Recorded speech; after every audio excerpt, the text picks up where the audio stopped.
Hey everybody, this is a quick video in case you have a KitchenAid dishwasher and it's giving you a 2-2 error if you have a digital display. And if you don't have a digital display, then it will be blinking an error code, which will be 2 blinks followed by a 2-second pause followed by 2 blinks, which is the equivalent of the digital display of the 2-2.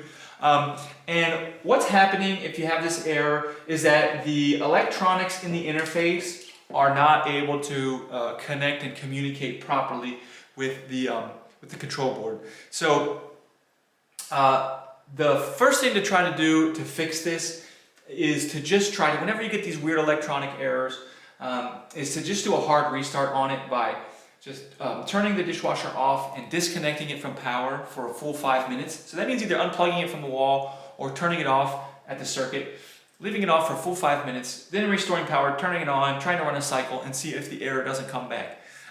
If the error comes back, then you're probably going to need to replace either the interface control board or the actual control board.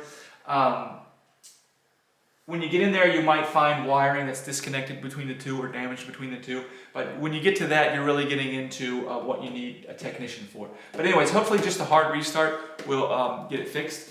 Anyways, hope this helped you at least figure out what's wrong. Thanks a lot for watching. Have a great day.